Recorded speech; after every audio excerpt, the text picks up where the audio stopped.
Now, the Paralympics caught the public's imagination, with disabled athletes performing superhuman feats, inspiring generations.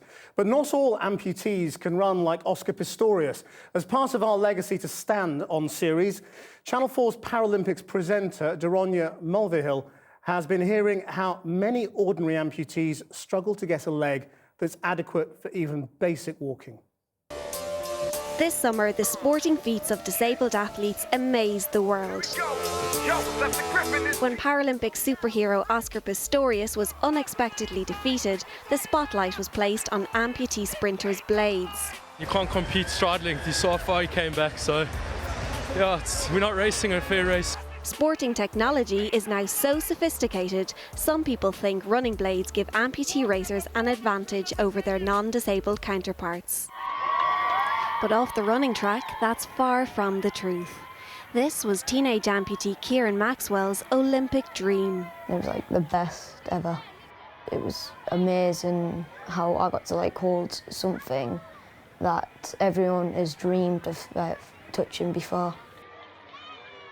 Well, my leg buckled and I lost it, just didn't bend properly, so I fell over. Unfortunately, falling over is a part of life for most leg amputees. Kieran lost his leg 2 years ago, aged just 12, after having a rare form of cancer.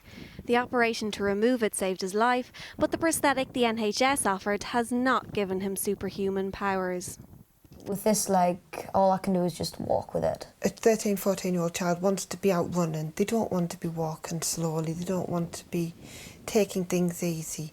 They want to be racing around a football field with their friends. They want to experience life now. And the Bladerunner leads the way. And the Paralympics inspired many amputees to believe their disability need not stand in their way.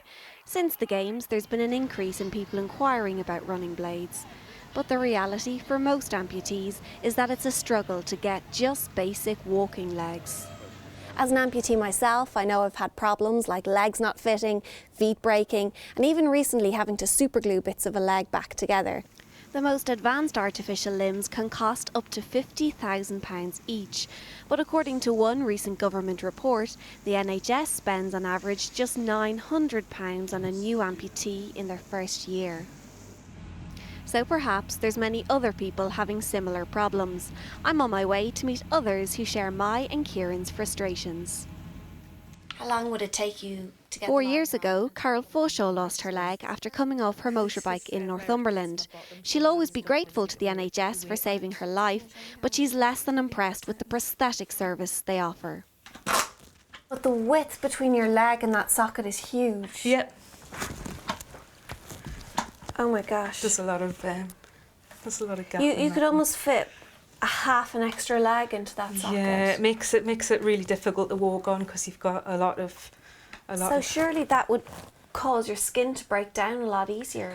It is uncomfortable because you tend to sink right into it, and that's what causes the cutting in your groin and in your bottom. It seems like you're in pain when you're standing on this leg. Yeah, the fit's really never been very good. It's not through any fault of the NHS's themselves, because they make the legs to fit, and then within a month or so I need a new fit and they just haven't got space or time to squeeze us in for another fit. Like many amputees, Carol's residual leg changes size and shape often. That means she needs regular socket fittings, and the NHS just hasn't been able to keep up. One national limb loss charity says her experiences are only too common. There are no national standards. There are a number of guidelines. When these guidelines are pointed out to individual centres, their response is normally but they are only guidelines. They are not mandatory. Limcare have sent freedom of information requests to every NHS centre providing services to amputees. They asked how many patients each one had and how many experts they employed. It's important to spend time with these professionals very simply because unless that socket is absolutely comfortable for each individual patient, it makes no odds whether there is £1,000 worth of componentry attached to that socket or £1 million worth of componentry attached to that socket. Our key findings were that there is a vast disparity in the levels of service provision based not only upon your postcode, but based upon which nation of the United Kingdom you reside in. I'm on my way to Gloucester, where camera salesman Gerald Foote knows what it's like to lose the postcode lottery. He wants a leg which will allow him to go back to work full-time and resume the active life he had before losing his leg 2.5 years ago. They have lots of new posters on the wall of various Paralympians. There's Oscar and a few other guys as well. And there's a lovely line there which says, if you have the tenacity, we have the technology. So I've asked, I have the tenacity, they have the technology, but I'm just not getting it. Gerald's been trying to find out what he's entitled to, but the trouble is nobody seems to know. They talk of standard prosthetics, then they say there's no such thing as a standard prosthetic. I just want a better leg so I can walk further, walk faster, and just achieve more. I'm not asking for special treatment. I'm not asking for a top-of-the-range £50,000 bionic leg. That's not going to happen on the NHS, I understand that. The first day of taking delivery of this, got home, the cable snapped, the leg locked basically, is in lock position. I'm not happy with the belt attachment. It's quite cumbersome the way it works. It's very fiddly. So basically the leg's a bit too long, the cable here snapped, you weren't taught how to use it, it's a belt which isn't ideal and it digs into you, yet you were given this leg and told, there you go on home. Yeah, but I think that's fairly standard. The Department of Health told us they know there's more to be done to make sure amputees get the support they need, and that from April next year, prosthetic services will be planned nationally, which they say will ensure everyone can get a good service. It's crucial to spend enough time with a specialist in order to have a well-fitting prosthetic leg. If it's not fitting right, you're going to get wounds and sores on your residual limb. And as people get frustrated with the services offered on the NHS, one alternative is to fundraise themselves and go private. Tired of living with the restrictions of her NHS leg, Carol Fushaw decided to do just that. It's been completely life-changing in terms of confidence especially. I can go out now and do my shopping, carry and lift things without having to constantly look at my foot to see if it's folding up. I know this leg's not going to let me down, and that just gives you so much independence and confidence. Carol raised £30,000 to pay for her new leg, and the costs are ongoing as her prosthetic needs altering, adjusting and replacing. The younger you are, the higher the bill. I lost the lower part of my legs and my fingers when I was 16 after having meningitis. Luckily for me, some friends and family were happy to step in and do the fundraising needed to help with the extra costs involved in having prosthetics. For example, we've had to pay for most of the prosthetic hands that I've had over the years. They cost about £5,000 each and only last about 1 year. Kieran Maxwell, who fell on his NHS prosthetic while carrying the Olympic torch, was even younger than me when he lost his leg.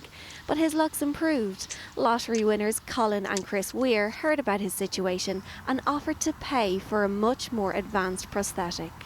But what difference will that make to your life, having a better fitting leg? That I can do anything. I can go, instead of being sat in the house all day, I can go out with my mates and join in with everyone else, like at PE or at school, or go down to Darlington instead of just being stuck in the house all day. The Weirs have offered to fund Kieran's legs as he grows. The Maxwell family are beyond grateful for their generosity, but Kieran's only young and they do worry about what lies ahead. He's only 14. He's going to need legs for the rest of his life. People think that these legs, like you buy one and it's going to last 20, 30 years. They don't last, they wear out. I'm going to grow, but the legs, they don't grow with me, so I need to keep getting different legs every time. It's never ending. He's going to need, well, till the day he dies, basically. Is there a misconception out there, do you think, about amputees and their legs? Like, do people think they just throw them on and go into the sunset? Yes. Like the Maxwells, I do worry about the future. In 20, 30, 40 years' time, I'm still going to need prosthetics. I rely on them to live a full and active life, and without them, I really don't know what I would do. To be honest, I'm not at all surprised by the findings from Limb Care, because like Gerald, Carol and Kieran, I've also had personal experiences and a lot of problems, but it does verify to me that I have every reason to be concerned about the future. The Paralympics brought disability to a wider audience and made superhumans of incredible disabled athletes. But the vast majority will never get to access this astonishing technology. The reality for some amputees is that life is a constant battle for basic prosthetics. Daraine Mulvihill with that report. A quick look at the markets now, and at the close the index of 100 leading shares was up by just under 7 points. That's a rise of 0.1%.